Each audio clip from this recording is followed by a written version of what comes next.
Welcome to the Slop Farm. Enjoy the video.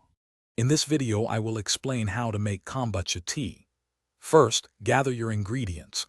1 cup of white sugar, 8 bags of black or green tea, 16 cups of filtered water, and 1 healthy SCOBY with 2 cups of starter liquid.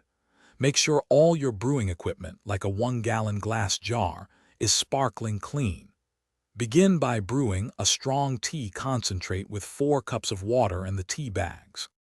Once your tea concentrate has cooled to room temperature, dissolve the 1 cup of sugar into it. Then, pour this sweetened tea into your 1-gallon glass jar, adding the remaining 12 cups of filtered water. Gently place your SCOBY and 2 cups of starter liquid into the jar. Cover the opening with a breathable cloth, secured by a rubber band, and let it ferment for about 7 to 10 days. After the first fermentation, carefully remove the SCOBY and 2 cups of the liquid to start your next batch.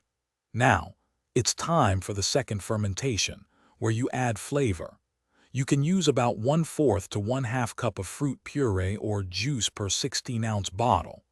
Pour your flavored kombucha into airtight bottles, leaving about 1 inch of headspace, and seal them tightly.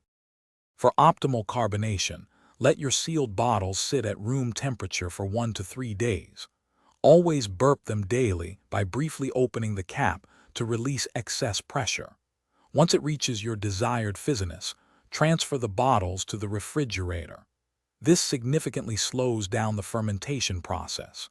Your delicious homemade kombucha is best enjoyed chilled within 1 to 2 weeks. Thanks for watching. Consider subscribing if we helped you today.